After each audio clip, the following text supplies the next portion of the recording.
Ini ada yang tanya, kalau murotal diletakkan di perut ibu hamil itu apakah bayi mendengar? Ya menurut saya ya lucu aja ya. Ya enggak mendengar. Kalau bayi itu mendengar kalau ibunya itu baca Quran, ya karena Allah. Nah, nanti bayi yang lahir itu akan senang baca Quran. Nanti dewasa itu senang baca Quran. Terus waktu ibunya baca Quran, bayi yang ada dalam kandungan itu dengerin. Jadi kalau ibunya gelisah, bayinya ikut gelisah. Kalau ibunya senang, bayinya ikut senang.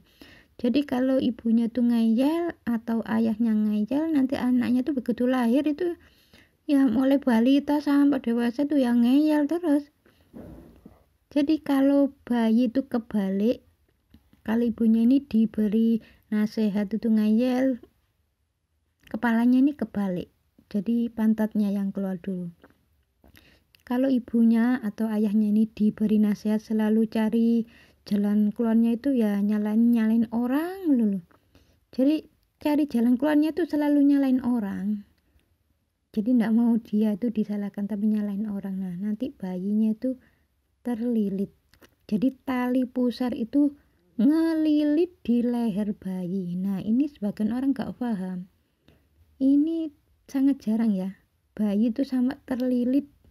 Jadi pusarnya itu loh ngelilit di leher bayi. Itu akibat dari seorang ibu atau seorang ayah kalau diberi nasihat selalu jalan keluarnya itu nyalain orang terus ya itu. Tapi kalau dinasihati itu ngeyel menyebabkan bayi itu berbalik arah, nggak mau dia.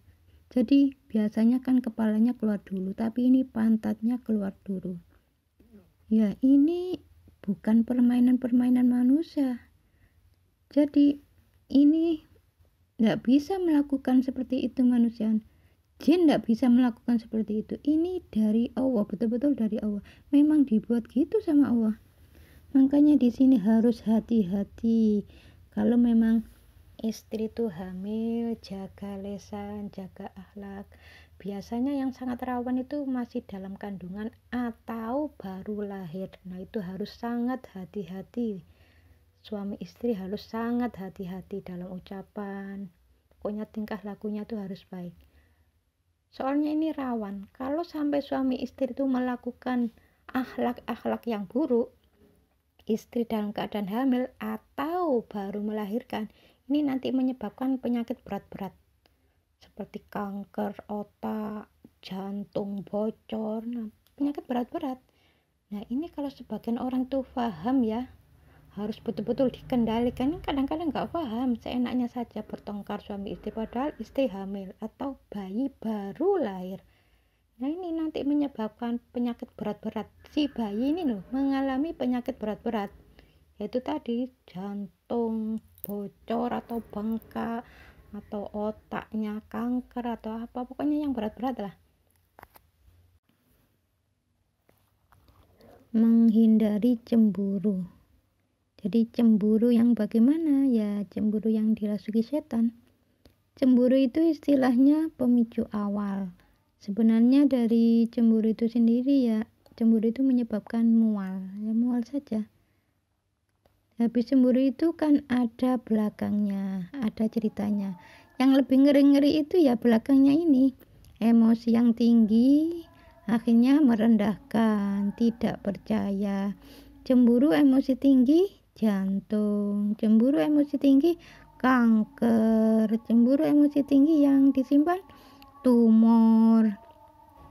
Cemburu sehingga merendahkan, oh kamu itu senantiasa selalu salah terus. Nah itu kan merendahkan pasangan ya, itu katarak.